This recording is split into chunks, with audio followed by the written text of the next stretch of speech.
And a happy Sunday fun day to everybody out there. Scott Duff here, along with Ella Miller. Good morning, Scott Good Duff. morning. And all we are saying is give peace a chance and give the Nobel Peace Prize to anybody other than Dear Leader Ding Dong. He didn't get it. Yeah. Well, hey, we are back live in studio. I barely escaped the hellscape that is Portland.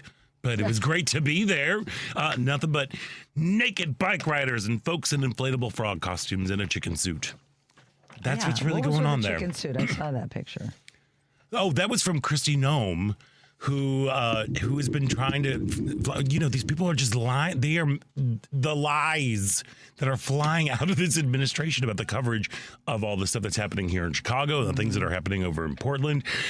She flies in early in the morning. She'll go and she'll try to take some little photos or video things to put up on social medias. And there was one that she was on top of a building in Portland, staring down the dangerous the Antifa crowd that had gathered. They're here, they're violent, they're crazy, and she's staring down. And when the camera panned over to this terrifying crowd filled with Antifa, it was literally 7 people and a guy in a chicken suit who were just standing there. And she's staring them down. She's a little little cosplay Barbie going on over there. That's a good name for her. Yes. So there we are. But hey, thankfully we've got a great show for you. Indivisible Chicago has been on the front lines of the military occupation of our city. Yes, that's what I'm calling it. Yes, it is. That is what I'm calling it. That's what it is. And Kathy Tholen is going to give us an update on the protests and some pointers on how to prepare for the hands-off No Kings rally that is scheduled for this Saturday, October 18th in Grant Park. So we're very, very excited to have that conversation. Yes. And the folks at Red Twist Theater Company continue their 2025-26 season with, hold on, it's a long title, with Chicago, queerly adapted from the play you've never heard of that inspired the musical you can't get away from. That's quite a title. I know. I'm so excited about this. We're going to be producing artistic director of Red Twist and the director and co-adapter of the show, Eileen Dixon, is going to be joining us in the second hour. And I'm so very excited. Start your engines, everybody. RuPaul's Drag Race star Ms. Cracker returns to Chicagoland with an all-new Halloween spectacular, Crack-a-Lantern, on October 25th, and we're going to spill the tea with the one and only Ms. Cracker. And of course, we would love to hear from you, so the Credo mobile phone and text line is open at 773-763-9278. The number again is 773-763-9278. And WCPT listeners now get 25% off for 2 years at Credo Mobile with the code WCPT. 25. Credo Mobile, a progressive phone company that is better for all people and the planet. Visit credomobile.com. And of course, you can always tune in on 8:20 a.m. on TuneIn, heartlandsignal.com, or watch the live video stream on the WCPT Facebook page or the Heartland Signal YouTube page. How are you doing? How are you holding up there, Ellen Miller? I'm hanging in there. There's so many things to not be happy about going on. The world news here in Chicago, hearing people that are, TV producers getting thrown to the ground for no reason. There's a school near our house where there were reports when the school day was over on Friday that ICE was there harassing nannies there to pick up the kids. It's disheartening. I've had friends parents who have gone and they've formed chains around schools. I mean, there's right now. all of the, and friends that are going to Broadview ever since the judge did rule that for 14 days they cannot use riot tactics against protesters, and the National Guard cannot come in and assume their position. Apparently, from the reports I've been getting from friends, the demonstrations have all been peaceful, as they should be, as they always were. They were, they were incited by these ICE goons, I like to call them, and now by law they can't do it. Well, I know that won't stop them, but at least it's a help. So it's just been tough, our city. The other thing I'm seeing, Scott, I've never seen the city more proud to be who we are. Oh, 100%. Going, look at our hellscape, look at our hellhole, and it's not. And it's we had the Cubs playoffs They didn't turn out well last night. The better team edged us out, but the city was looking great to the world who watched baseball. It didn't look like a hellhole. It looked like a fun place to be, and the greatest. Well, and we were in the just world. Condé Nast. Just we were in for the ninth straight year. We are the number city one of the world. Yeah. So between that and I have to mention that a friend of mine and a friend to so many, Tony Fitzpatrick, lost his battle. He died yesterday. He was awaiting a lung transplant, from what I understand. Had a heart attack. He was an artist, a writer, an actor. He recently published a book called The Sun at the End of the Road, Dispatches from an American Life. He'd planned to star in a Steppenwolf show based on his new book. We had a group that I got invited to after it had been formed for a while called we'll call it the Bull Crappers Club. Okay. And it was a lot of people from different walks of life, musicians, artists, actors, photographers, that we'd get together at a restaurant called Three Aces off of Taylor Street, and have these, every couple of months gatherings, and just a great group of people. He started. He had a role in a show called The Patriot, and he brought one of his actor friends with him. Well, I forget the guy's name. Someone we all know, but just a great guy. His loss is profound for people in this city. I mean, his art. He did album covers for people like Steve Earle. As I saw him in Studs Terkel's working at Looking Glass Theater many years ago. I'm like, oh wait, he's an actor too. I mean, that was before I realized he did all of those things. So, our city, the arts community in this city is really feeling the loss of Tony Fitzpatrick. I did not know him, but I know that he had a profound impact on a lot of people. He really did. He was the kind of guy that would just a kind. He's what the epitome of a South. He was a Sox fan and a Chicago guy all the way. He's like a modern day Studs Terkel kind of guy, and we are saddened by his loss. I was saddened by Diane Keaton's loss. Girl, that would hit. I was like, no, didn't see that one coming. No, 79, and I think she was battling cancer. They didn't say what type, but.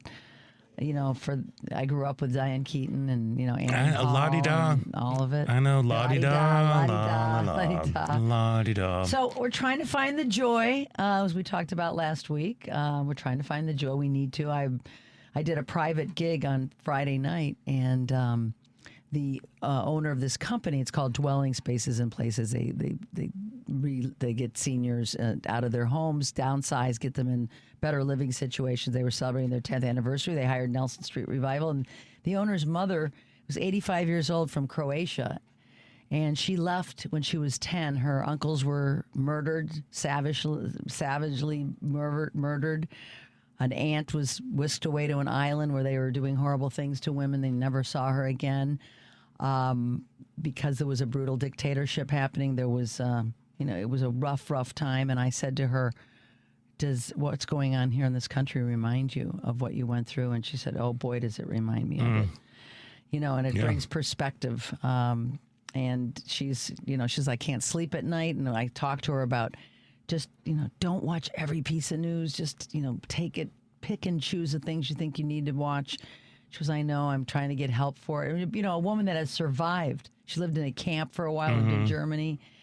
And these are people, as they say, history, if you don't learn from the past, it will repeat itself. And it's heavy on everybody's mind. Yeah. And our great city, seeing what we're going through here with ICE agents and innocent people getting detained, thrown in jail, tackled to the ground. It's just not.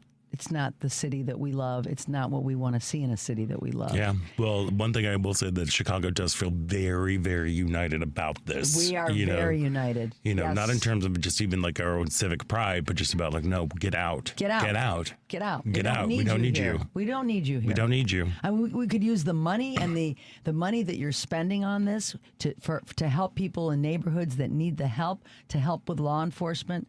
But we know that that's not the end game for the people that are sending the troops here. They want to create havoc so that they can totally take over the city and have an excuse to lock more people up. So we have to remain calm, and we have to remain cool, and we have to remain vigilant. And I'm looking forward to talking to Karen Tholen later in the show and talking about what we can do because people are ready to march. They're ready to show their support, and we have to keep being out there for people. And you said you had people surrounded a school. You said surrounded the kids, or they're standing out in front of school so that folks can come and go. Right.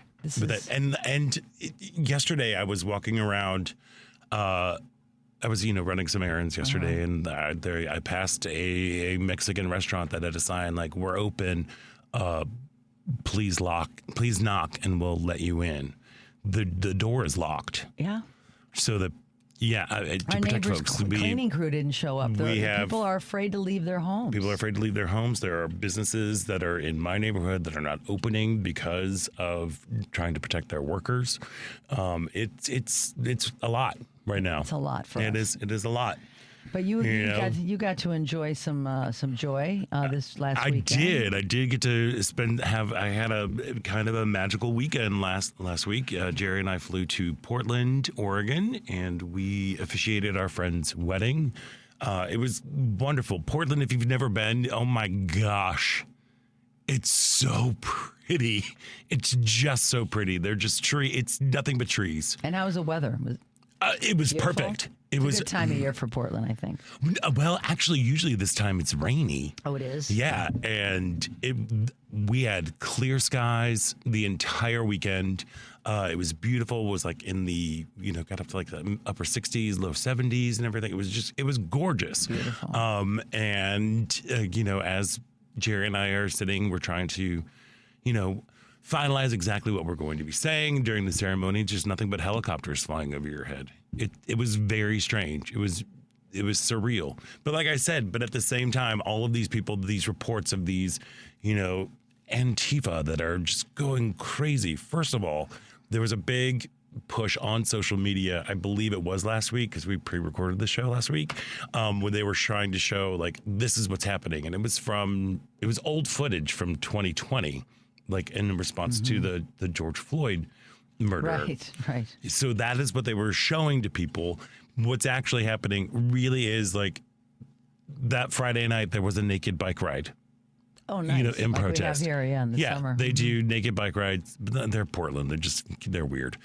So they were just naked bike rides. Have you seen like the people that are showing up at these detention centers are literally people in inflatable costumes.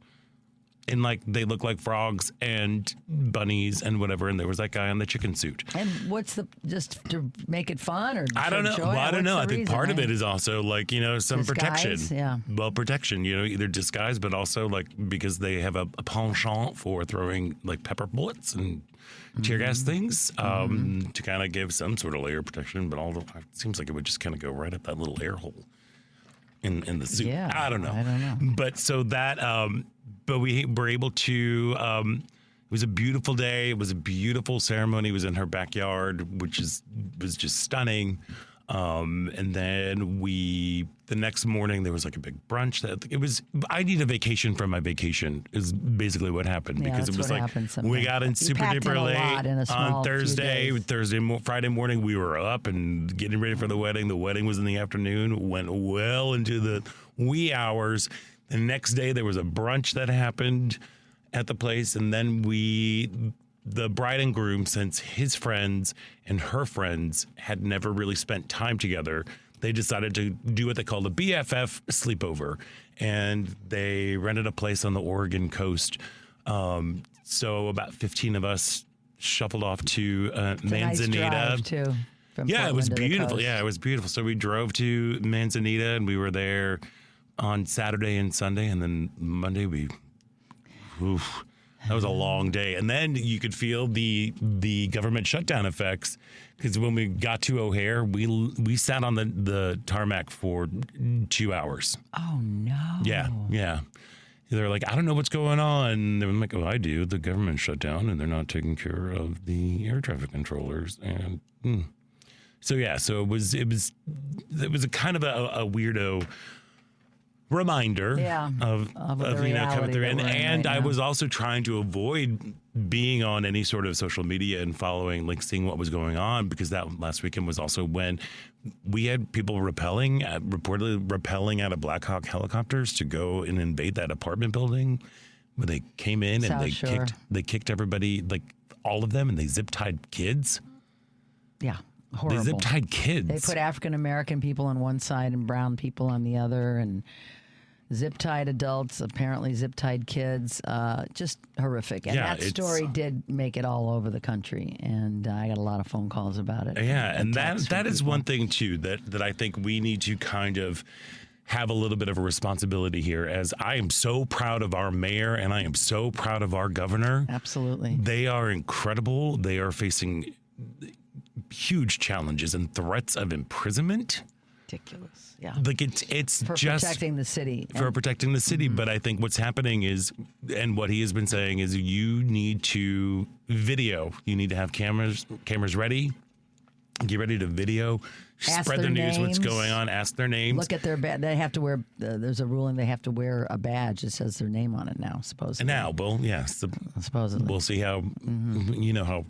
I mean, because again, these protests that have been happening have been largely peaceful. Yep. People just standing there, and they will just lob tear gas. Yeah. They will just to make it look like it is out of control and dangerous and whatever. It's like, no, these are just peaceful protests who want you out. But one of the things that I have been seeing a lot are folks in Chicago, because the national news is not really covering what's happening. A lot of people are like, I've been asking my family and like in the South or in other states, like, what do you know? Like, well, we just basically see pictures of, them walking around Michigan Avenue. Also in like full on military fatigues and holding weapons. Like, it's just ridiculous. That alone should be alarming, but they're not getting all of these other stories. So a lot of people have been taking to social media, specifically targeting friends who don't live here, to be like, hey, just to let you know, this is what's happening. This is what's going on in our city. We cannot stand for this. And so that, I think, is a very important tool right now. I'm very down on social media these days because of the misinformation that is spread so quickly, and how much AI is being used, particularly on the right, to spread just propaganda. We are now in a propaganda fed nation, and trying to break through the noise and trying to spread truth. That, I think, is what we all need to be doing right now. That's right. And that's what I think we need to be doing right now. Use your voices. Yeah. So that's kind of, it was a lovely, great weekend. But then we were definitely in a bubble that we tried to put up. And then that bubble burst, to be slapped down into the reality of everything. So I don't know. That's kind of where I am right now, and we'd love to know where you are. So we are opening up the Credo mobile phone and text line 773-763-9278. Give us a call. Give us a text. How are you doing? What's going on? Do you have any thoughts about what's happening in our city? And that's please I think, because it's going to be it's going to be us. It's the people that are going to make a difference, and we have to remember that. Our elected officials are failing us, mostly because they have no real power, since the GOP holds all the keys to the castle right now. So just remember, it's us. We the people need to speak up, and we the people need to have our voices heard. Amen to that. That's what we have to do. But I think we should probably take a break right now. Before we do that, this part of Out Chicago is brought to you by Team Hochberg. If you are having trouble keeping up with your bills, it's time to call Team Hochberg, your trusted local lender, with a Fresh Start Debt Consolidation Mortgage. Sam, 56, a press operator earning $90,000 a year, living in a $300,000 single-family home with a $150,000 mortgage. Despite having equity in his home, Sam missed his January mortgage payment, which dropped his credit score more than 60 points and prevented him from refinancing until February of next year. Now, if Sam had called Team Hochberg in December, they could have helped him pay off his debt, avoid missing his mortgage payment, and enhance his credit score. If you are struggling with bills and have equity in your home, call Team Hochberg now. Not tomorrow, not next week or next month. Hit 855-563-2843. Team Hochberg has helped thousands of WCPT listeners, but you can't help if you don't call 855-563-2843 or visit 56david.com. The number again is 855-563-2843 or visit the website you know and love, 56david.com. Lower.com, equal housing lender, NMLS 1124061. We're going to take a quick break. And when we come back, there's more Out Chicago right here on WCPT Heartland Signal.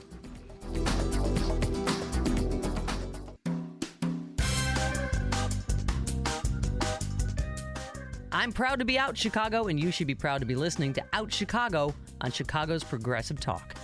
Welcome back to Out Chicago. Scott Tuff here, along with Ellen Miller, rolling along on a beautiful Sunday.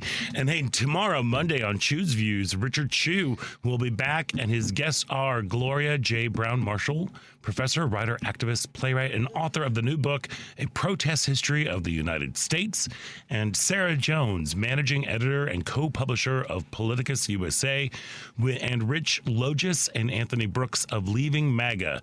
Chew's Views, weekdays from 6 to 8 a.m. Central on WCPT, 8:20 a.m., the Heartland Signal website, TuneIn, YouTube, and Facebook. I've been having a really hard time lately. We are through the looking glass right now. It feels like we have past a point of no, we can't go back. There's a thing. The only way out is through, whatever that is. And I'm personally scared that there's going to be violence at some point. You know, like I that understand your fear. I mean, you know, as I said earlier, I know he wants to incite violence. He's bringing these troops here. We have not asked for these troops to come. We don't have any riots going on. So what's the end game? Well, the end game is for them to incite. And make it look like we've incited because they control this propaganda, as we talked about. Yeah. And we can't let them win. We cannot let them win. Yeah, and that's why I think it's really important for us to show up and to be vocal and to spread the truth. I mean, this administration is either giving misleading information or just straight up lying about what's going on in Chicago and Portland and other cities that are around here. As you said, their MO is to organize discontent and stoke the fires of division and cruelty. They have zero interest in creating an America for all people, just the red folks. And I mean, name one policy that is passed by this administration that is helping all Americans. Name just one. Can't think of one myself. It's odd. I don't get it. You know, we're in an upside down world when Marjorie Taylor Greene is actually criticizing her own party and calling out some of this stuff. You know, as I've been saying, the only ones that can save us right now are other Republicans. If they want to unite our country, they need to come together and say what's going on is wrong. But they're just, what are they afraid of, losing their job? You know, they're put there to represent all the people. If they're elected as Republicans, there are Democrats in their constituency that need to be represented and Republicans that agree with us. Mm-hmm. And if you are just sitting there because what are you afraid of? Losing your job? Seriously? What kind of patriot are you? If you can't stand up for what is so wrong going on in this country led by your dear leader. Mm-hmm. I heard a Republican, I forget where, he was from California, a representative today, and he was criticizing his party a little bit. He's saying, you know, we need to come to the table. But they are changing that narrative. The government shutdown is all on the Democrats. It's all on the Democrats. But that's not true. And yet We're they holding control all of Congress. They control all of Congress. All three branches of government. Yes. Yeah. So it's the Democrats' fault. Yeah. So you know, Yes. we have to hope that a few of them crack and say, okay, enough is enough. You know, we don't need that many. But it's on them to what kind of, you know, they claim they're patriots, Scott. You know, they claim they're patriots, but they are not. The patriots are the ones that are showing up at Broadview every single day, peacefully protesting the ICE representation, what they're doing, the occupation of ICE, as I like to call it. Those are the patriots in our country. And I'm looking forward to next Saturday, and I know we're going to have Karen on in the next break, but from Indivisible. I had one of my neighbors has a thrift shop around the corner from my house called Studio 32, and she's an activist like so many of us. And we were talking yesterday. I want to bring this up to Karen. You know, Mike Johnson claimed that this is a hate America rally. Is what's happening. Yeah. This is what they're struck. But you know what?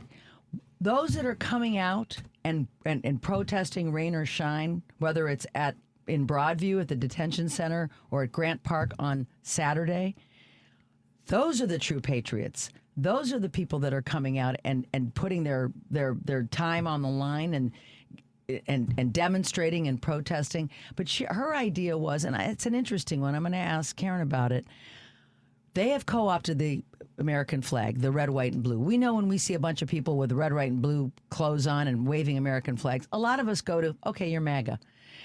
Her idea is, and I love this, is next Saturday, we should co-opt the American 100%. flag. We should wear red, white, and blue. She, in fact, told me she went out and bought all the flags at some place where she buys things. She's going to sell them for $5 each.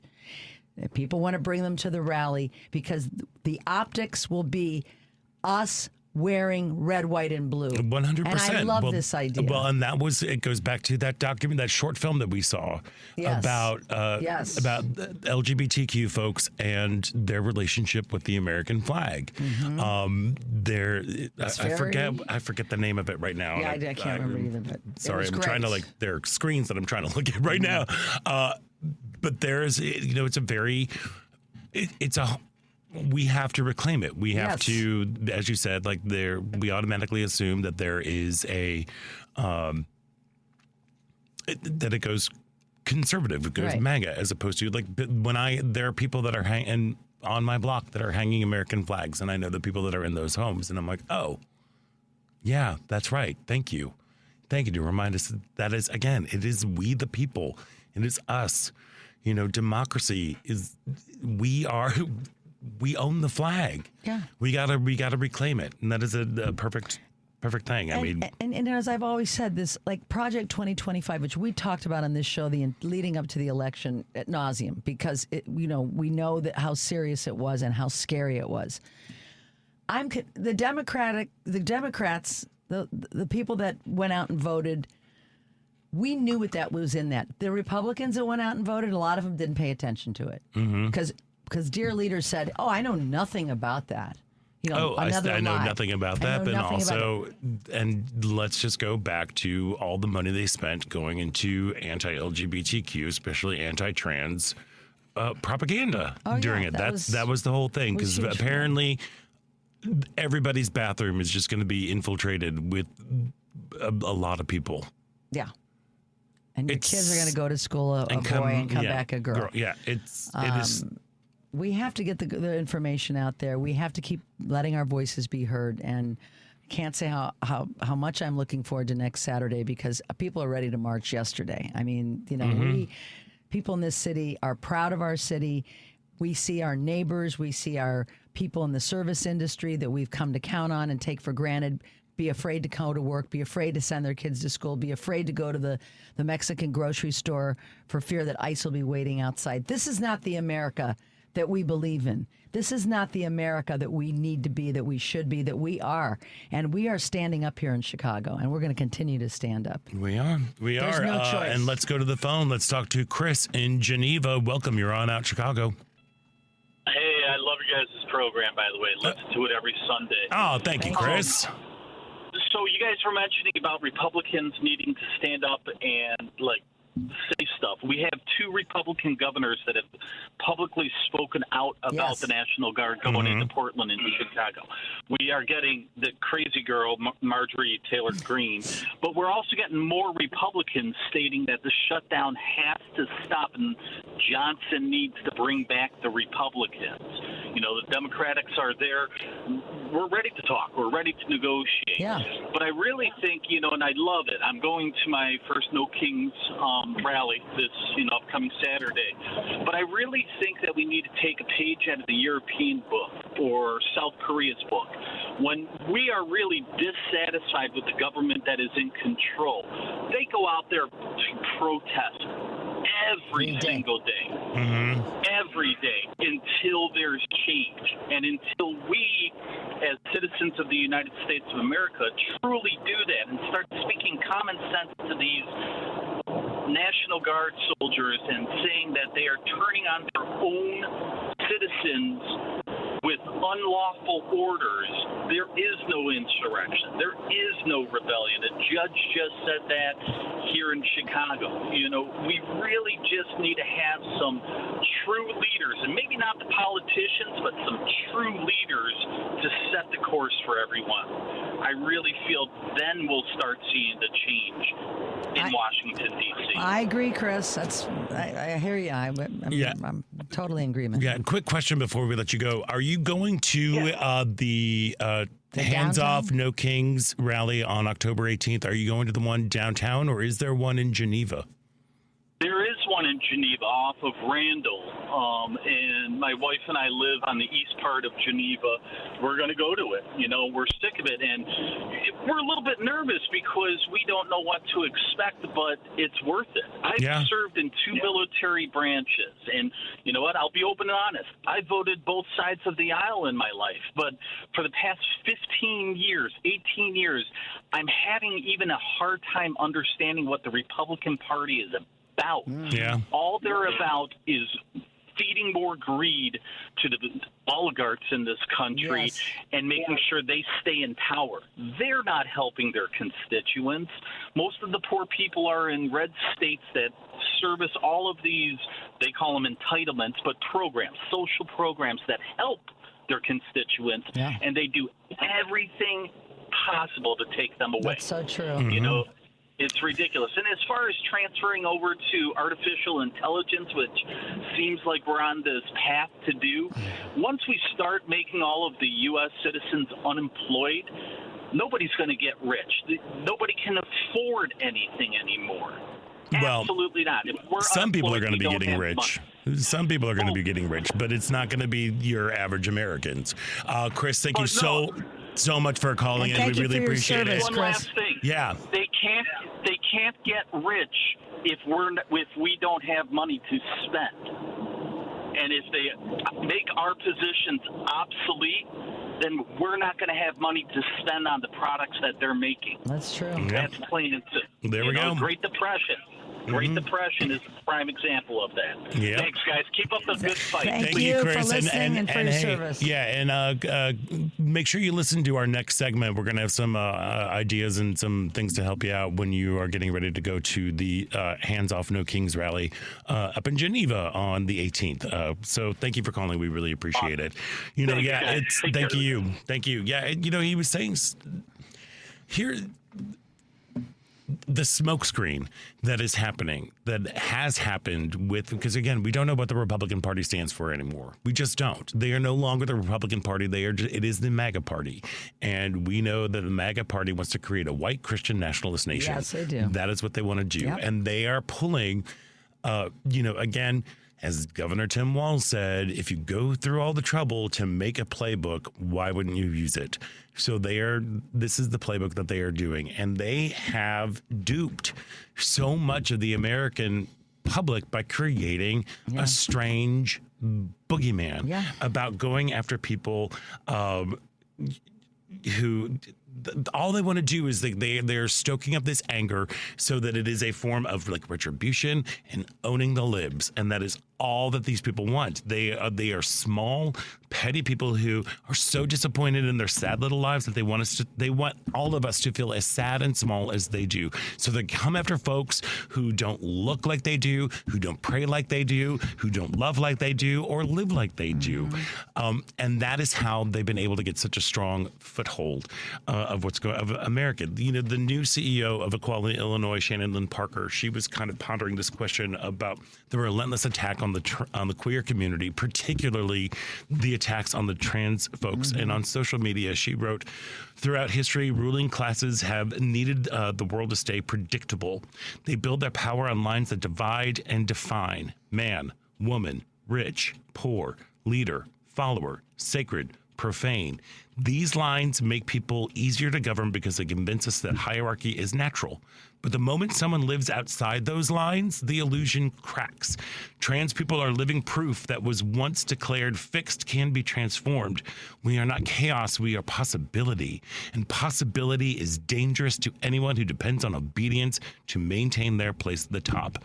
When a trans person says, I am who I say I am, it's not just a statement about gender. It is a declaration of authorship over one's own being.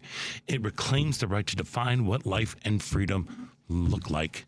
It's all about control, and we need to continue to live outside the lines as boldly, as proudly, and as joyfully as we possibly can. Absolutely. There we are. So thank you, Shannon Lynn Parker. Great words from Shannon, need as to take a break, and when we come back, Kathy Tholen from Indivisible Chicago is going to be joining us. So stick around. You're listening to Out Chicago right here on WCPT Heartland Signal.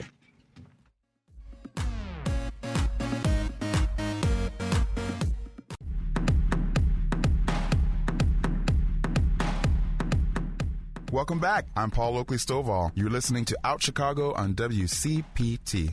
Welcome back to Out Chicago. Scott Jeff here, along with Ellen Miller, rolling along. Hey, we got a great text from the Credo mobile phone and text line. We have a listener who wants to remind people that this Wednesday on CNN, Bernie Sanders and AOC are holding a town hall. I think it'll be very informative about what's going on and to get some perspective from things that are actually happening in Washington.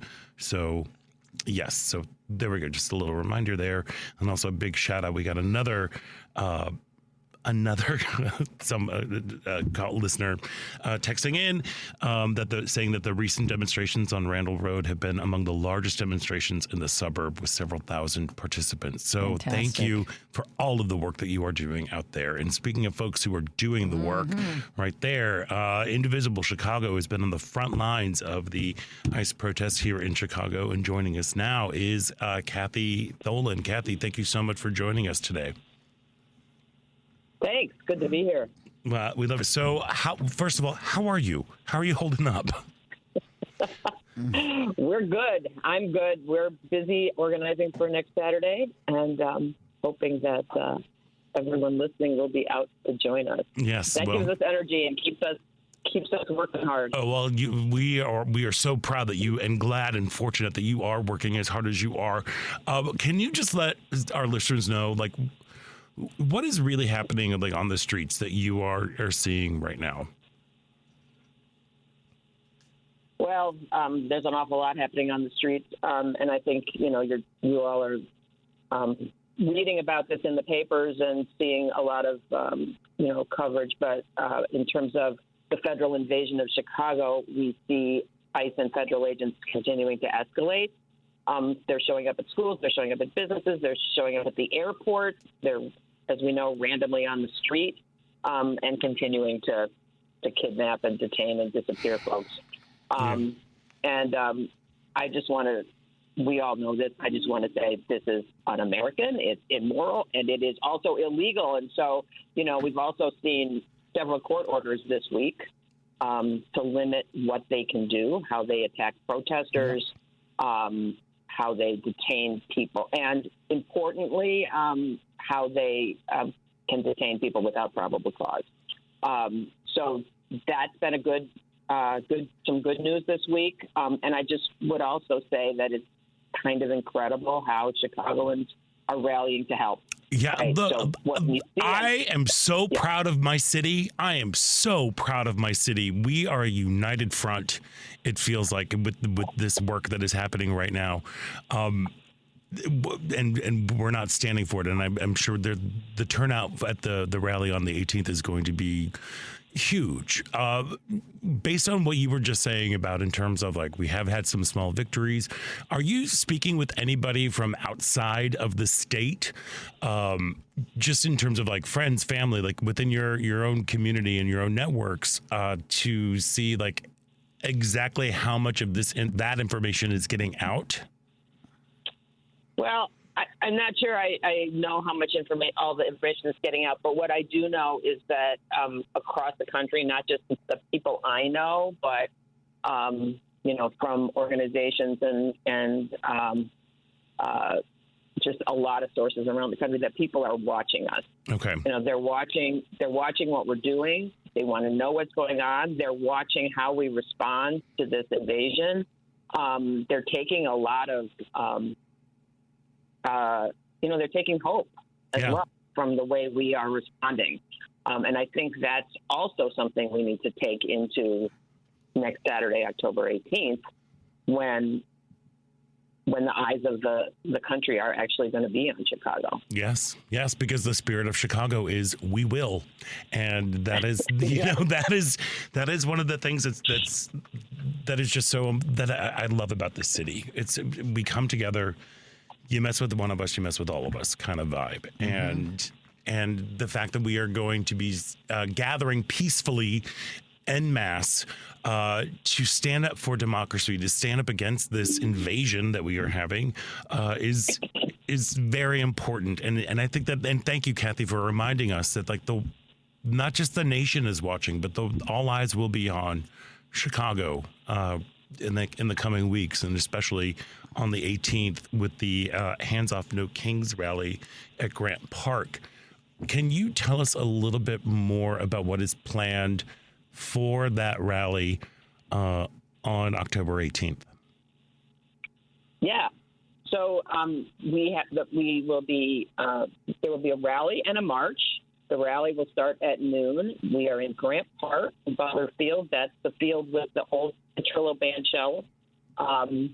That's the corner of Columbus and Jackson, or actually the field starts at Monroe and Columbus and goes east to Lakeshore Drive.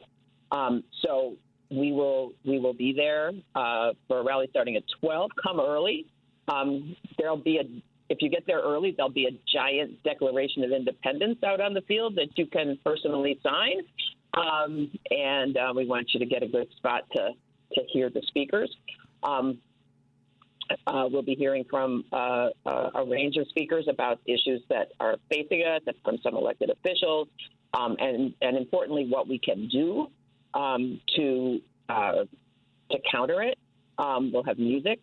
And then we'll have a rally. Then we'll have a march. And the march itself is going to have points of interest that I don't think you'll want to miss along the march. That will leave from Grant Park. And where's the march? What is the route? Where will we be marching? The route is still being finalized. So the exact route we can't tell you at this moment, but we will leave from Grant Park and we will circle back and return to Grant Park. Karen, any idea of what you're anticipating crowd size-wise? We don't know. We never know how many people will come. We think there's a great enthusiasm for this. We had a great crowd in Daly Plaza in June for the first No King. Right. And we see enthusiasm and commitment this time around to be greater than that. Even greater. I agree. I don't know if you heard me earlier, but I was talking with a neighbor who owns a thrift shop about trying to, MAGA has co-opted patriotism, the flag, the red, white, and blue. And her idea was, and I don't know if this is an idea that's been taking hold, among people that are organizing the No Kings March, but of flooding the optics with red, white, and blue, with people carrying flags, wearing red, white, and blue, so that when people tune in, from all over the country and see how we're marching and what we look like, that we look like the true patriots we are? Has there been any groundswell of support for doing something like that? Yeah, we welcome folks showing in whatever ways they want to show that we are the Americans. We are patriotic Americans. We are the ones who are protecting democracy. So I think that's all great, and I think everyone should be standing up to say that we are the ones who are protecting our country from those who are anti-democratic. Mm-hmm. Amen. Amen to that. And your work has been very, very inspiring. And this might be, as you said, the interest and the participation has been growing exponentially. I've been to the past two rallies that and the crowds just keep getting bigger. For folks who might be participating in this for the first time, do you have any just simple pointers of like what to wear, what not to wear, what to bring with you? Do you have any pointers for folks who, we've been saying that like there have been protests every time, and when your neighbors go out, you see somebody like you think who, like I think I can finally come out of my house and go take to the streets. Do you have any pointers on what people can do to prepare for it? Sure. And we welcome everyone, all the people who've been to every march and demonstration we've had this year, and everyone coming out for the first time. This will be a great one to come out to for the first time. The easy hints are the ones that are kind of clear. Dress, be comfortable, dress for the weather for sure. We're going to be there no matter what. Bring water, come with friends, right? I think people, I think it helps everyone feel engaged and safe, and to bring folks with you. We have, for anybody worried about, being in a crowd, as you have already said, everything that Chicago has done all year has been peaceful, and every single organization involved in this, and there are more than 60 of them who are partners in it, are committed to nonviolent action. There will be safety marshals. There'll be a place where if anyone has medical issues, they can get assistance. We'll have an ADA section and sign language interpreters also. So, we want this to be welcoming for absolutely everyone, and hope that people will bring their families. Also, bring a sign. Yes. You don't have to bring a sign. Oh, my gosh. Please bring a sign. Please bring a sign. That's the thing I look forward to the most. The signs are the best. We're so creative. Chicagoans are so creative, and I just love watching and seeing all the signs. So come with a sign. Come ready to read all the wonderful signs. Yep. There's something to behold. And signs. And just make sure your phone is charged. Make sure you've got some water, and just also have a buddy. Let them know where you are. Take public transportation. Wear comfortable shoes, like a good sturdy lesbian. Yes, all those things. Absolutely take public transportation because, Grant Park is well served, so you don't have to worry about where to put your car. Yeah, there you go. And then there's more information. We have a more detailed safety outline on our website as well, www.indivisiblechicago.com. Where you can also get more information about the rally. You can sign up if you want to be on to let us know you're coming, and then you'll get any other updates that we have before the rally. Yep. Well, and I highly recommend that doing that. Listen, if the Hands Off No Kings rally is October 18th at Grant Park at noon, get there early and bring a sign, as Kathy was saying. For more information, go to indivisiblechicago.com. And if you are listening to a place that's not in Chicago, if you to find a rally where you live, you can go to indivisible.org. That will send you off into and help you find a chapter where you live. Kathy Tholen from Indivisible Chicago, thank you so much for joining us today, and we look forward to seeing you on Saturday as we take it to the streets in a peaceful way. Thanks for your good work, Karen. We really appreciate it. Thanks, Kathy. Scott and Ellen. Kathy. Yes, thank you. Thank you, Kathy. All right, we are going to take a quick break, and when we come back, there is a second hour about Chicago right here on WCPT Heartland Signal. I'd like to welcome you to WCPT AM's Out Chicago. Think of us as Sunday brunch with your gay best friends. Now please welcome your host, Scott Duff. And welcome back to the second hour of Out Chicago. Scott Duff here, along with Ellen Miller, rolling along. Girl, we're doing a hard pivot. Yes, we are going to. We're doing a hard pivot. You know, there was this whole thing that kind of a social media moment that was kind of going around, talking about how there's like, whatever happened to joy? Yeah. There's no joy in this White House. There is no art. There is no culture. No. There is nothing. As I say, There's you never hear him like laugh. never hear him laugh. I'm sure that'd be creepy and be bone creepy chilling. and weird. Yes, Yeah. but so we are finding the joy. Again, this is how gay I am. I've been quoting Rent for so many weeks now. good The one to opposite quote of from. war is in peace. It's creation, and we've got an hour full of just like creative stuff that's just gonna make you just go ooh. Ooh, That's what we need right now. A little bit later on, we're going to be chatting with folks from Red Twist Theater Company. They're doing a big new queer adaptation of the play Chicago. Looking forward to chatting with them. But man, oh man, I'm so excited because I am a big fangirl. Yes, you are. I'm just a fangirl. That's you. I'm a fangirl of a certain drag race competition show.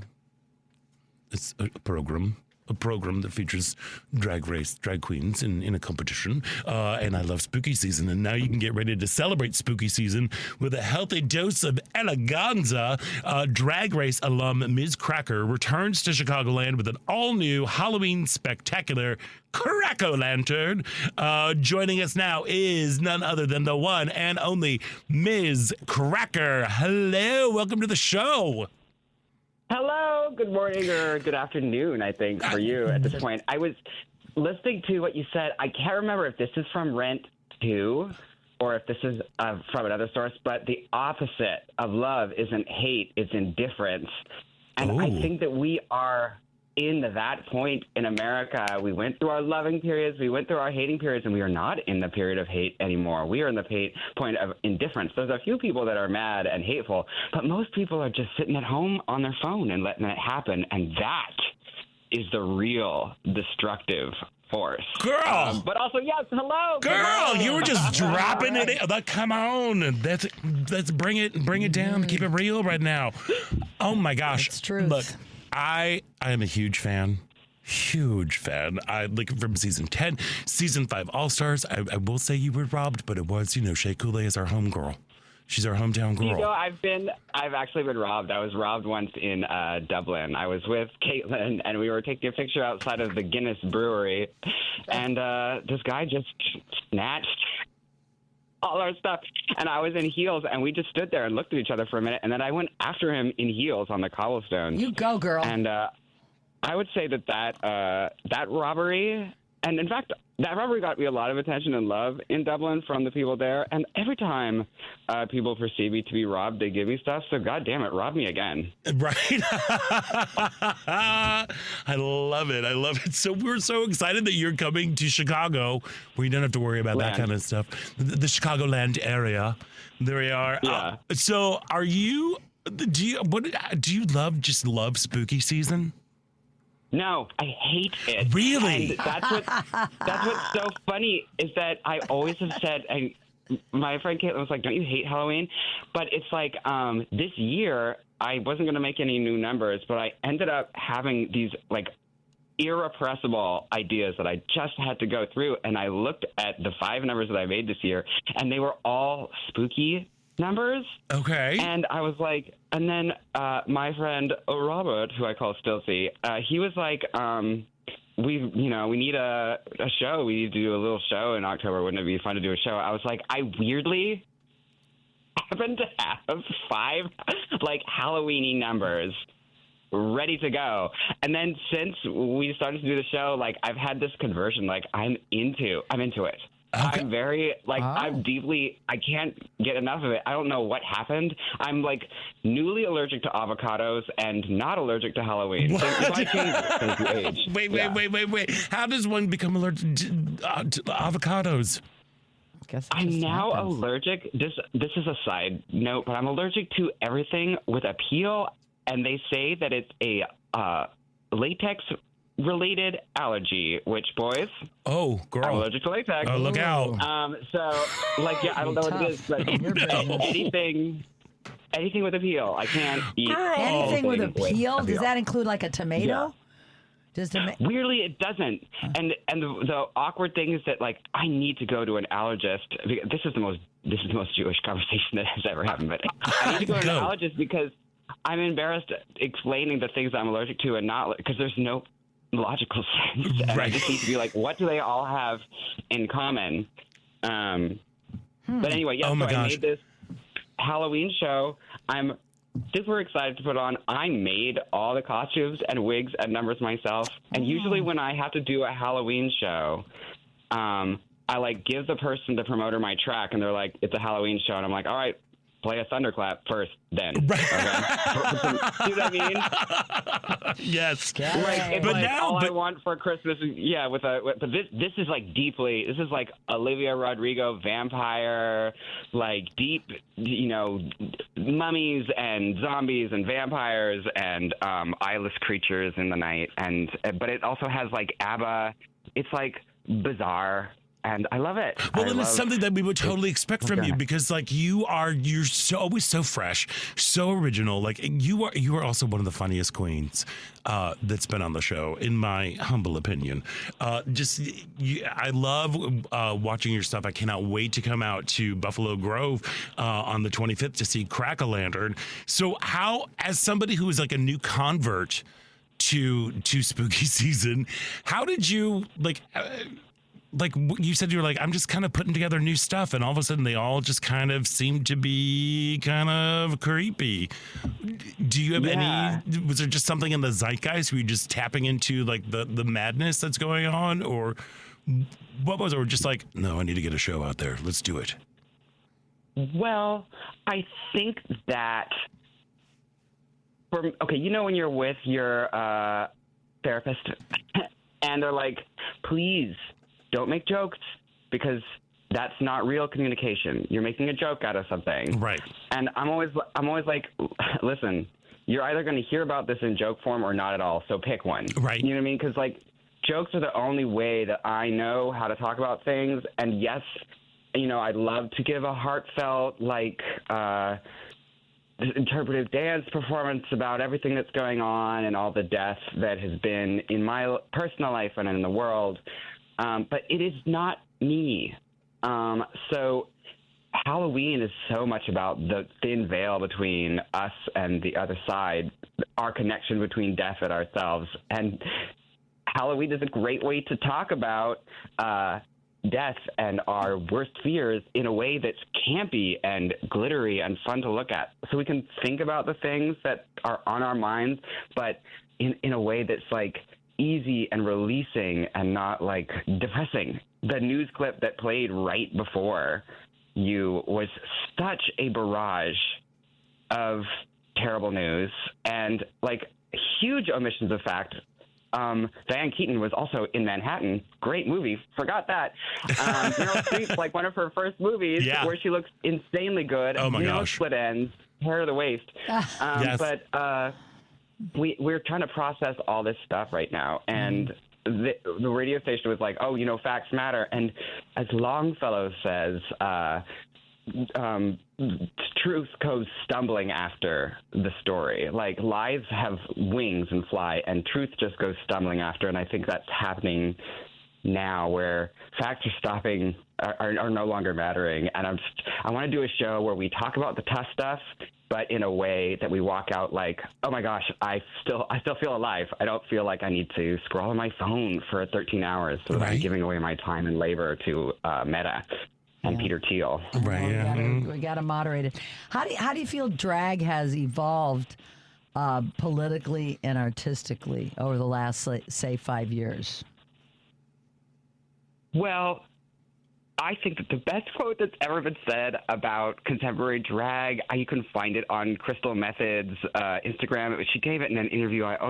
She's like, drag has become this human hair hellscape where all these increasingly conventionally beautiful queens are battling for an increasingly large amount of increasingly divided audiences. And I think that drag has sort of found success commercially, and so it has not universally, but I think there's a big temptation to just walk out with the feathers and the rhinestones and forget the standing up and saying something part. Both are boring on their own. Right. You need both sides. Yeah. And so I celebrate the queens, and I think many, many, many, many queens, like Jinx Monsoon, for example, a great example of queens that just know how to be so funny all the time, but you never leave a conversation with her without being told something important. And I think we need to lean into that aspect of drag. Yeah. Well, it's also just the like you were saying, like during these times, we need a celebration. We need that joy and that camp and that glitter and that panache just to kind of like help us get through all the rest of the crap that's out there right now. But yeah, and your aesthetic is one that's so great because you can go from like you were saying, the traditional pretty girl, but you're not afraid to kind of mix it up, and like have eyeballs on your heads and things like that, which is just, it's like, that's what it's all about. And it's exploring different parts of you as an artist, because I think we have to remember drag is an art. People you can't, not everybody can do what you do and do it half as well as you do, Cracker, because you are just, again, chef's kiss. Sorry. So who were some of your biggest drag influences when you were shaping your persona? Well, I don't think my persona comes from any drag queen. Oh. I learned a lot of tricks from my drag mother, like as far as how to keep a show going, but I used those tricks while I had my persona. There's this queen named Lily Heavenly, who still performs in New York, and we started drag in New York at the same time. She had done it before, but we'd go to a gig together, and I'd be like back there putting on my nails and touching up, and she'd be like, "Girl, do not do that. Go out there and touch every single person in this venue, in this bar. Look them in the eyes, connect with them in a way that is real. And then when you walk out of stage, people are like, oh, there's that person that was just talking to me." And I think that it was the thing that shaped me most. Also, this queen, Brenda Darling, who was like, if your makeup is still on and you are not soaking with sweat, then you didn't do the show today. Right. Like, you have, words to live by. Do the work. This idea of, look, and it's more true than ever, there's a lot of people who want to do stuff. So you have to fight them all. You have to fight for your place by connecting with people harder, working harder, putting out more effort, putting every ounce of your being. I was talking to my friend Riley in Portland about this recently. Please, if you are not going to hurt yourself putting out your whole heart doing this, please stay at home. Right. Please. Yeah. Good advice. Everybody doing everything. I mean that for everything. Yep. Do it 100 or don't do it at all. Yeah. But that is one thing that has been really wonderful to kind of watch your evolution in terms of your connection to the audience and your authenticity to who you are. Like, I love following you on Insta because you're actually one of those queens who actually likes food aside from avocados, which I my condolences.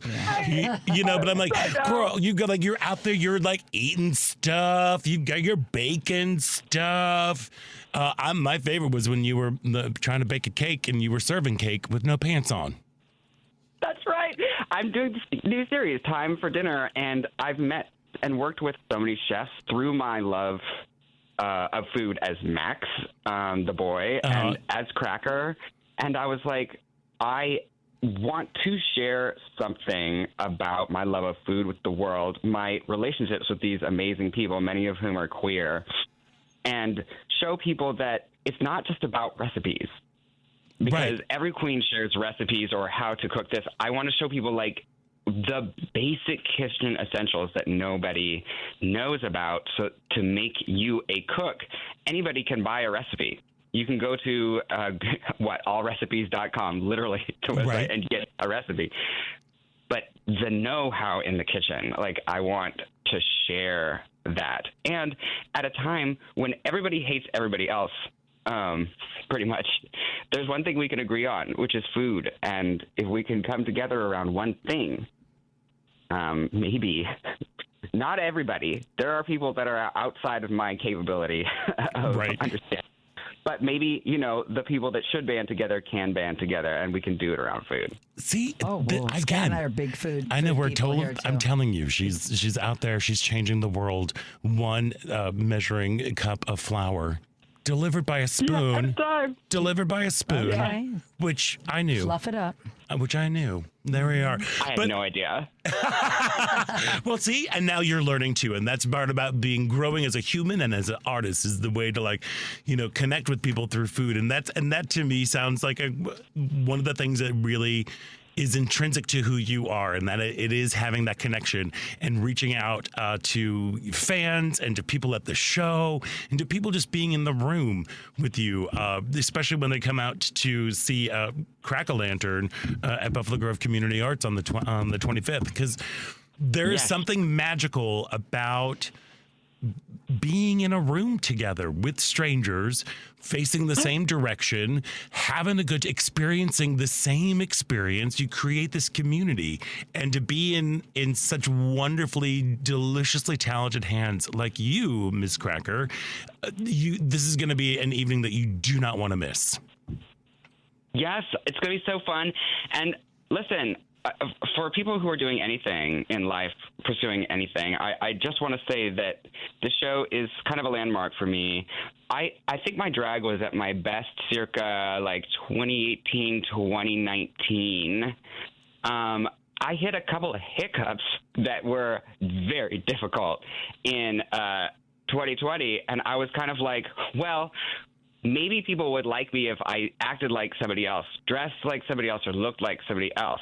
And let me tell you, it is not a good path for anybody to take. Nope. And this show is kind of my return to my strength, which is being myself. It may not be for everybody, but being somebody else is for nobody.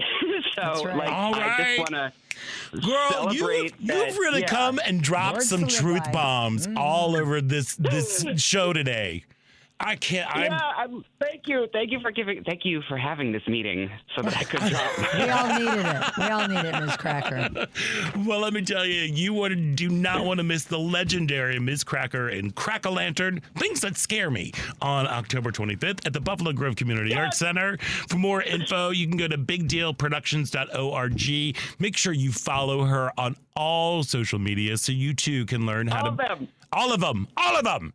Damn it. Ms. Cracker, thank you again for taking time out today. Break all the legs. We can't wait to see you in Crack-A-Lantern on the 25th. Thank you so much. I hope to see you there. All righty. We'll see you soon. Okay, we've got to take a quick break, and when we come back, there is more Out Chicago right after this.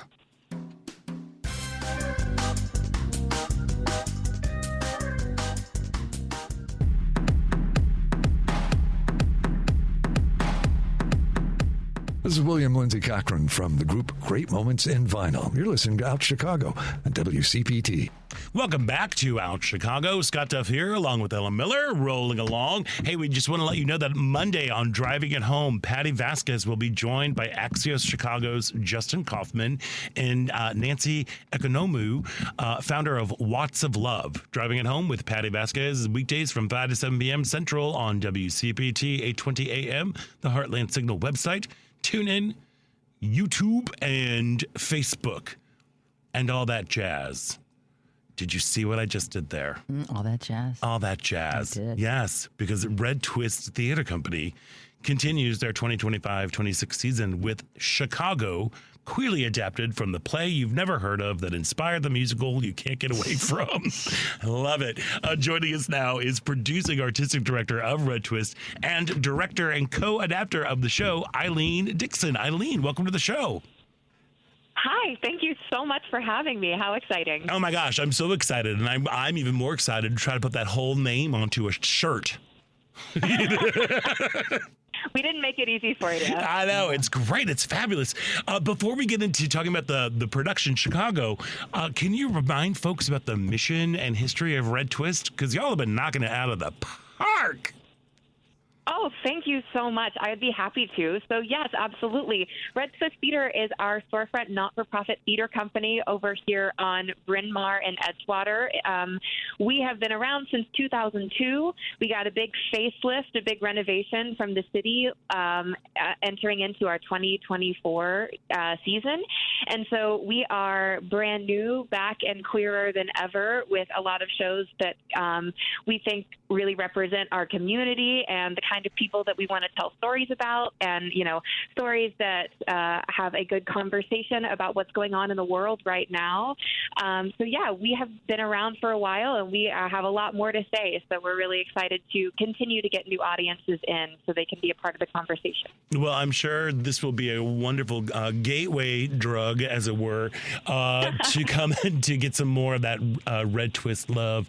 How did you stumble upon the play Chicago? Because this is an oldie-timey play.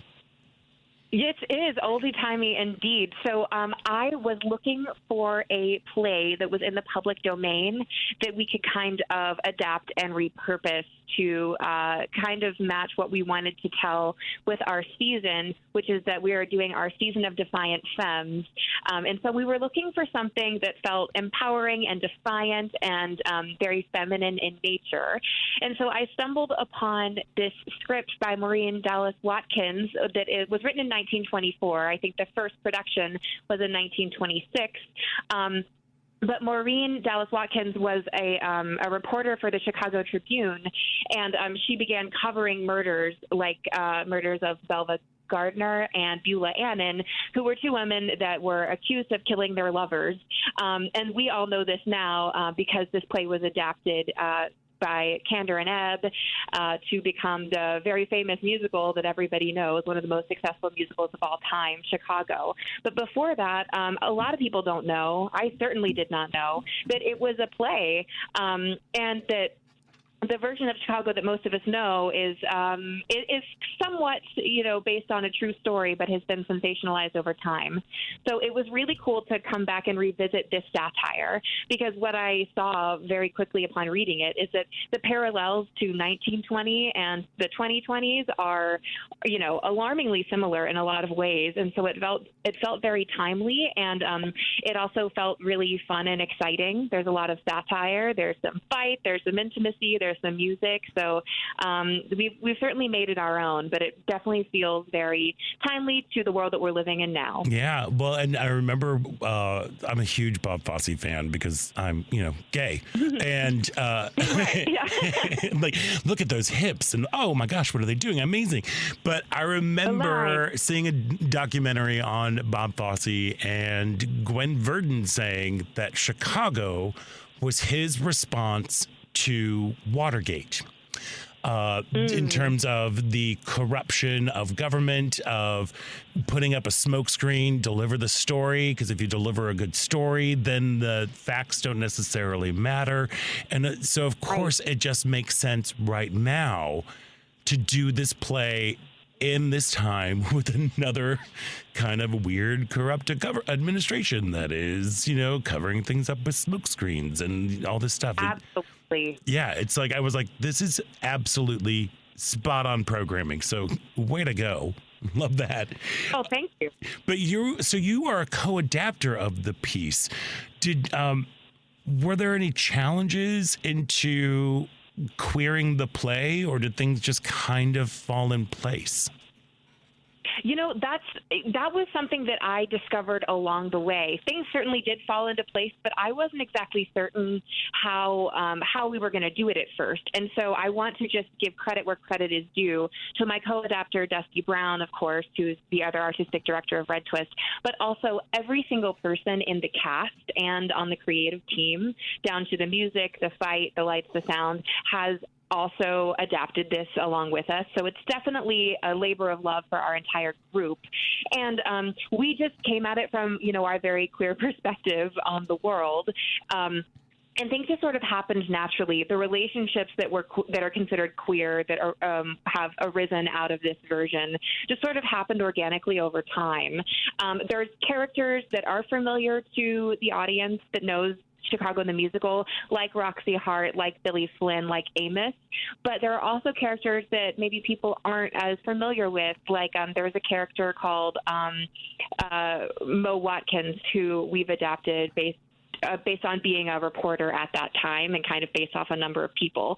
And so we've sort of found ways in order to suggest that the lawyers and the press were in bed together and, kind of making a comment on how there is corruption and how media is controlled nowadays, and how it was controlled at that time to sort of show only the story that we wanted to tell. And so we sort of found a little bit of we stumbled upon having, the press having a relationship with the law sort of happens naturally, and we sort of queered it that way. There will be drag roles on the stage, so women and femme-identifying people will be playing men. So we got the drag elements in there. And then, just genuine human relationships regardless of gender, but also how gender kind of plays a part in the timeliness of the story, and also what it was like to be a woman in 1920 and what, you were confined by in 1920 versus what you're confined by in, 2025.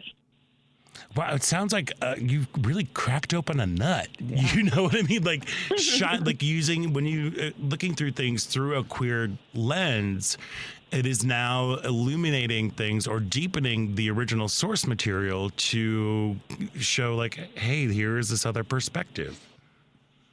Yeah, absolutely. That was something that we had an inkling about, and as we went further along with it, we sort of realized the magic that we'd stumbled into. And so, if I do say so myself, because it's been a very formative process for me in terms of adapting a story and making it relevant, sometimes uncomfortably so, to what we're going through right now. Yeah. How long has this process been going on?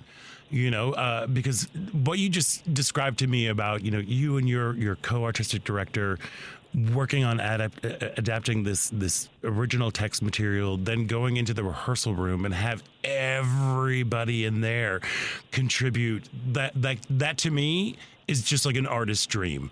I'm like, oh my gosh, what a time to be alive and to be in that room where all of you are working together to create something new.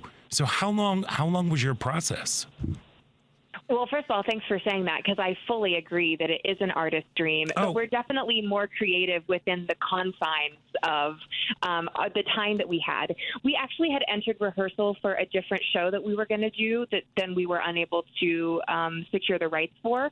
And so a week into our rehearsal, we had to kind of start over with the same team and add some additional actors and designers in order to kind of pivot to this new goal that we had.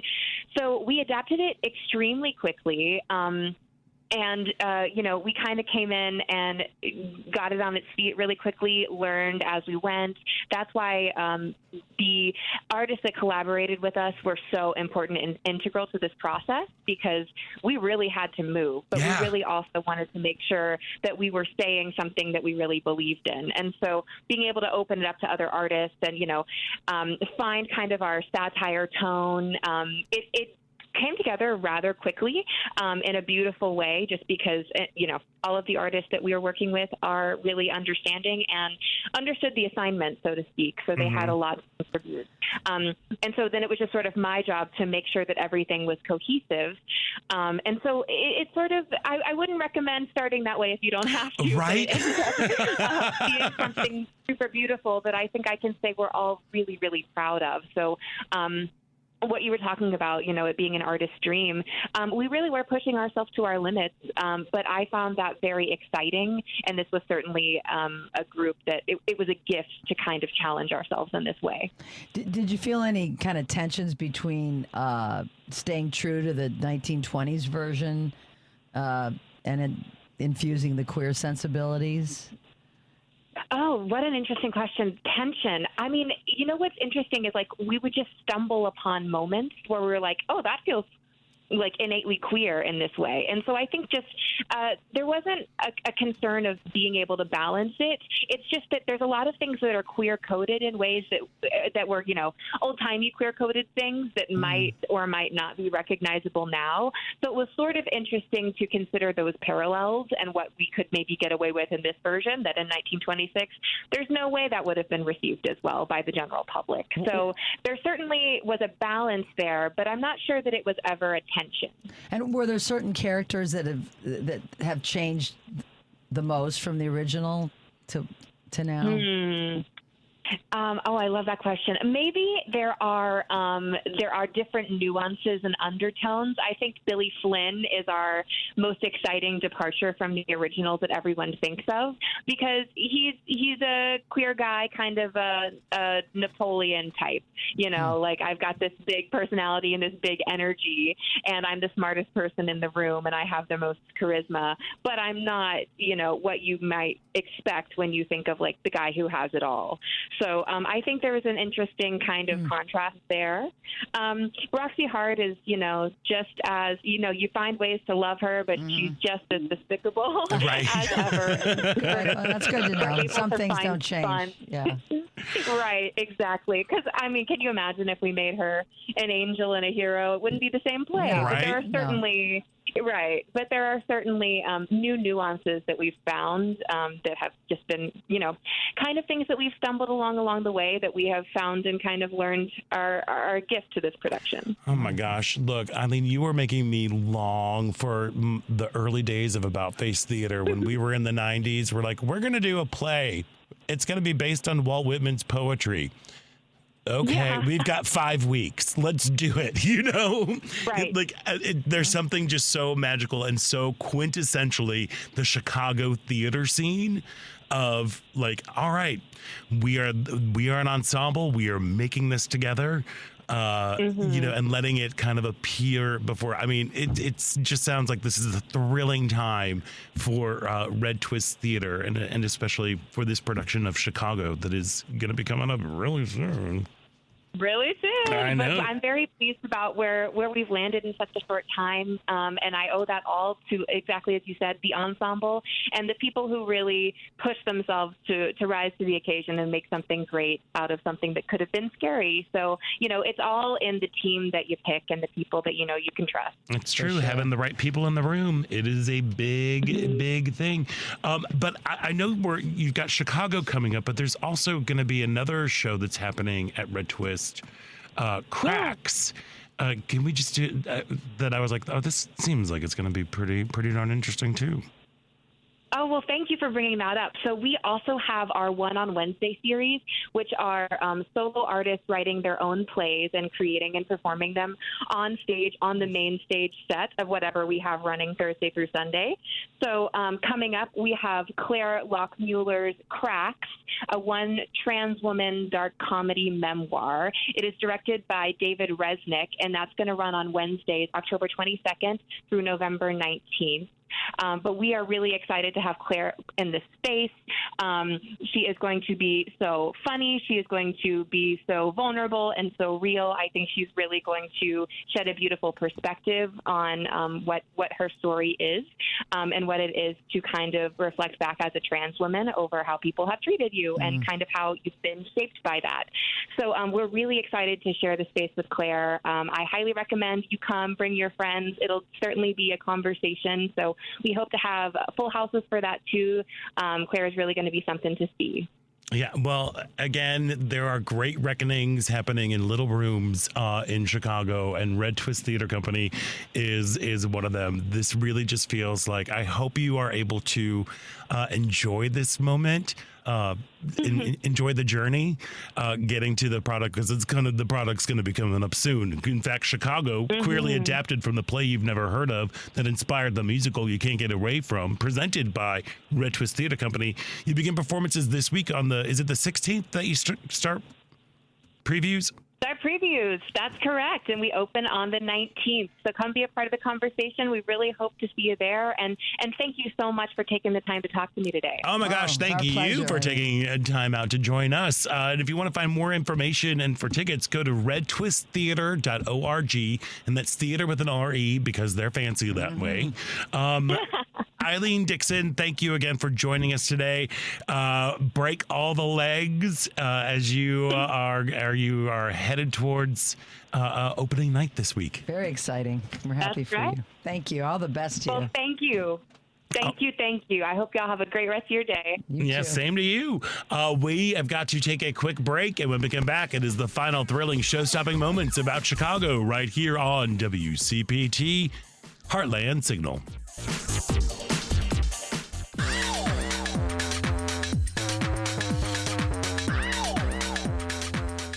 Hey, this is Mark Patton, and I'm from Spring Clean My Nightmare on Elm Street, and you're listening to Out Chicago.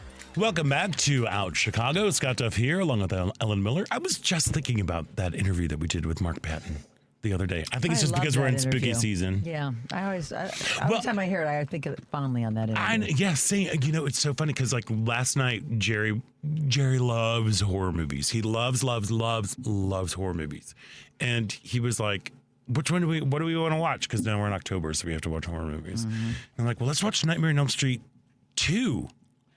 He's like, what? I'm like, the gay one. He's like, oh, I don't know. I mean, he kind of nixed it, but I'm like, but it's really, really, there have been things that have been popping up lately that remind me of that. Anyway, it's a great documentary. You should go check it out. My Nightmare on Elm Street. Yeah. And I wonder if that's part of our podcast that we can get available. You know that we are Out Chicago is. You can listen to full episodes Sure can. and featured interviews. Relive the memories. Relive the memory, and you joy. can rate and share. So I think you should, 5 stars.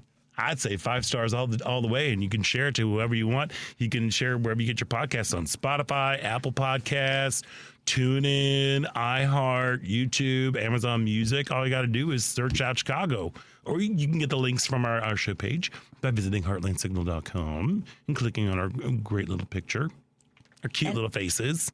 And you know what? Tell your friends, because I'm out there meeting people all the time that sadly are not familiar with our show or the station as much as I wish they would be. And when they hear about it, they're like, oh, I want to tell me when I can listen. I want to hear. So, share the love. Tell people about WCPT. Tell them about Out Chicago, because right now we need to get all the support we can. We're getting so much propaganda and so much right-wing media in our faces that a station like WCPT, which is constantly, supporting the progressive movement in this country, we need more people to know about it, and I think it'll help them get through all these tough times. So, Yeah, share the love. absolutely. And speaking of people who are showing the love, Tom Hartman is coming to Chicago. But the Tom Hartman book signing event at Max and Benny's in Northbrook, it is sold out. So if you reserved your seats and are planning to attend, WCPT will be there to welcome you as early as 6 p.m. for this 7 o'clock event. Tickets for the October 15th Labor Panel are still available, and we've announced the change of venue from 3 to 5 p.m. Wednesday, October 15th. Tom Hartman and Richard Chu will be co-hosting the Labor Panel at Max and Benny's, not in Broadview, as previously scheduled, because I believe the venue was about 2 blocks down, or actually 2 doors. It was very close to the detention center. So, making sure that everyone is safe and sound, and we want to make sure that we're able to get our conversations out onto the air. It has been moved to Max and Benny's. If you can't make it out to the Labor Panel, be sure to tune in to WCPT next Wednesday between 3 and 5 to hear it live. Important stuff that's going on there. Yeah. Yes. There we go. I love that we had Ms. Cracker just kind of blew me away. I'm not going to lie. Okay. There was just something, just in terms of she's going in and doing her work, doing her stuff. Everybody thinks that like this is frivolous, that like art is, whatever, because it makes you feel good. It doesn't. There's a lot more to it. There's a lot more to it. But just I love, her talking about the opposite of hate is indifference. The opposite of love rather isn't hate. It's indifference, and talking about just how we need to keep moving forward. I don't know. We need to hear those words over and over again right now. Yeah, and just to kind of go back to talking about what we were at the beginning of the show, like where we need to find joy. Yes. There is zero joy coming from this administration. There is zero culture coming. Oh yeah. No. There's no unifying moments. I mean, it is just so strange to me that the way that people are content to have this administration who, again, does not show joy, does not promote culture, does not promote music, does not promote a shared cultural moment where we can all be together and to celebrate America as one page. And they're just hell-bent on making everybody miserable. And that's the part that I'm very, very confused by. Like, this is what you'd want. You'd rather spend all of this time and energy hating as opposed to creating, like that's a sad, lonely life, isn't it? Yeah. I mean, it's weird. It's like it's zero fun. And, they're doing is like ripping up the rose garden and slapping gold leaf on anything that doesn't move. That's their idea of a good time. And sending Black Hawk helicopters into residential neighborhoods, zip tying children, shooting peaceful protesters with tear gas pellets. Changing Indigenous Peoples Day back to Thanksgiving Day. For Columbus Day. Columbus Day. Yeah. Columbus Day, yeah, rather. because he was thinking about the Italians. Right. He cares about them. He was so caring much. about the Italians that are going on. It's just weird. I don't know. How do we get it back? How do we get back the common good? That's the fear. But we came to this point so quickly. Hopefully we can get back to normalcy and well, I don't know. Like, good, here's the thing. I keep going back to I've had years in retail.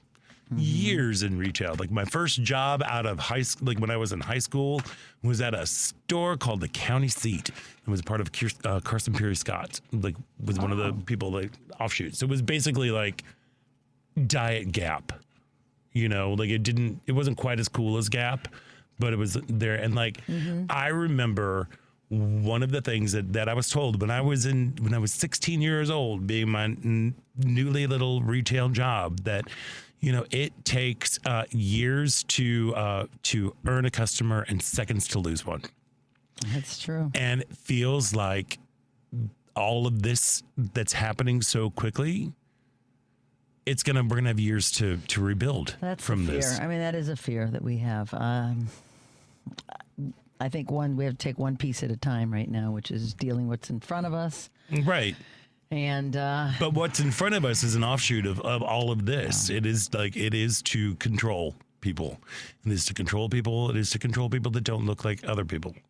That's plain and simple. It's very obvious. And it's just odd. And the things that Mike Johnson, he's just blah. Oh, he's horrible. Look, you know what I really, because What?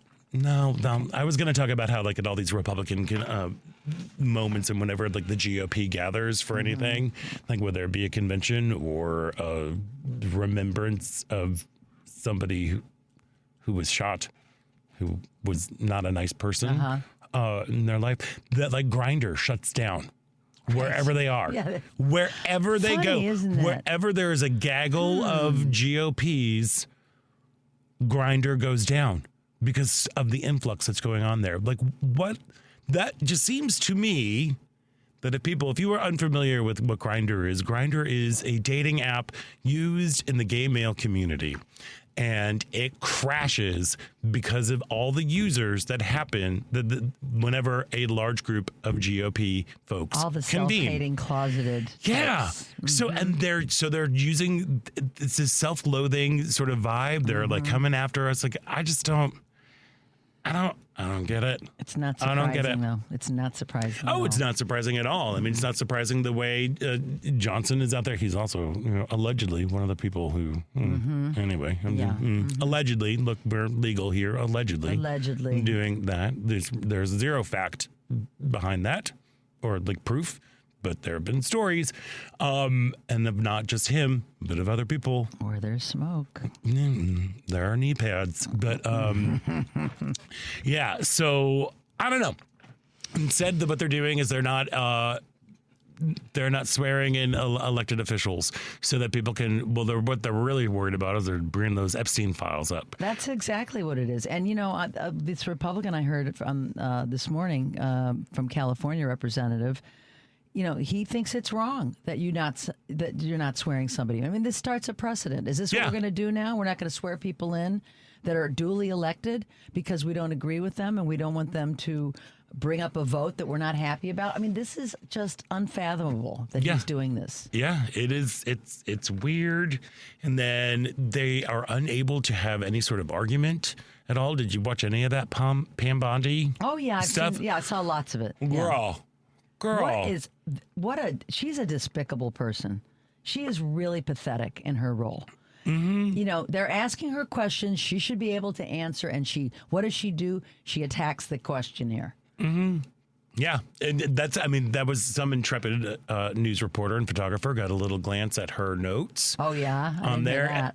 What was that? I didn't hear that. Because all of the notes were mostly comebacks. Here are the comebacks. Here are the attacks on whoever is questioning you at that time. They were very there was pre-planned, nothing. She had gotten them down because she knew who was on the committee, and she didn't answer a question, and all she did was just attack. And that's the kind of energy that we're dealing with right now. I don't like it. I don't like it. I don't understand how. And people are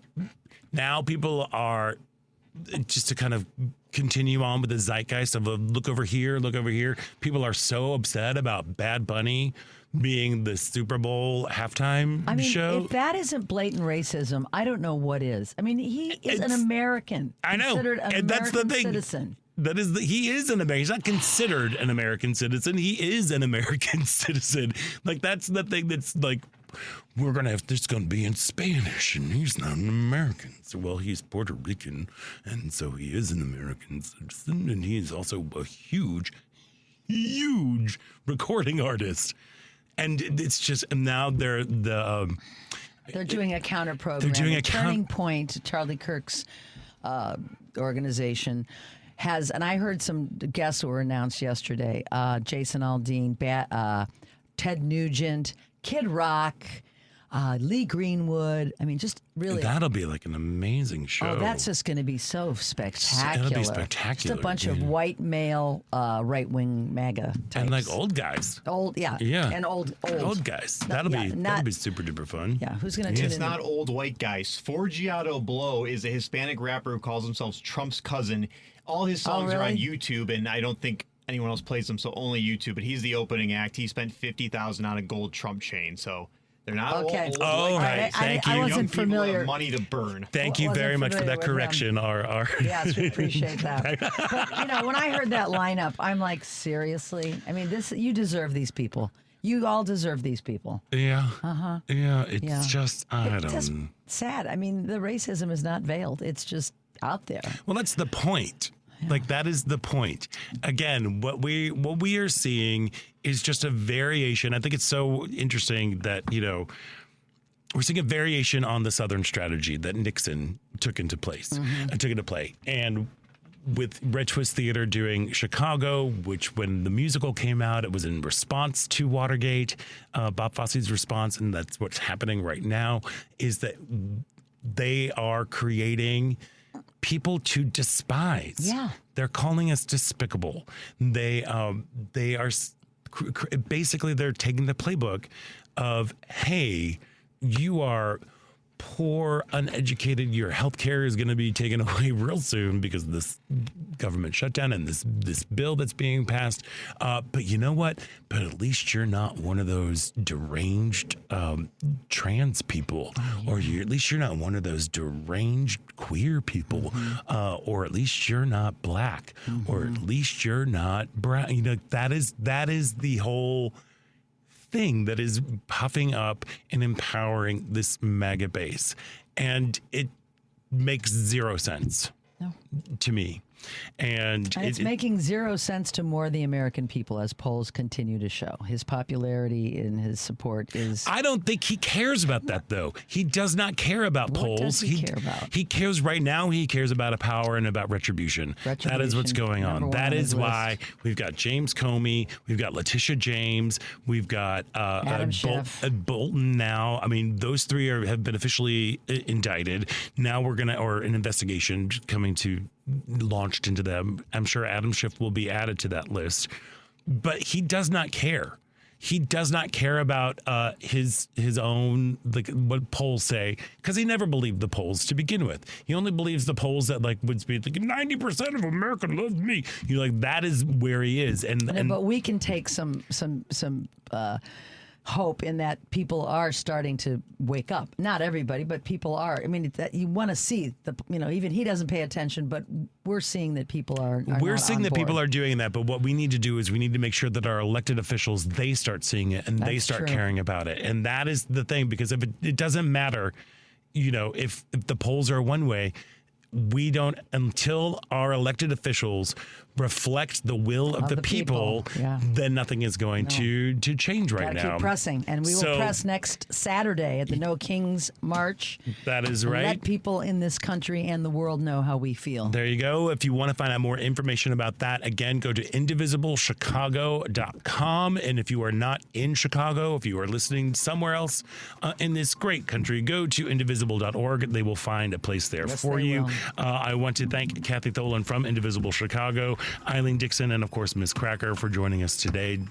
Devin, thank you so much for everything that you do. Is Paul back there? Yeah, Paul, thank you so much. Ellen Miller, wonderful to be back in the studio with you. Great to be back with you. There we go. Enjoy this beautiful day, and I'm Scott Duff. And until next week, stay proud.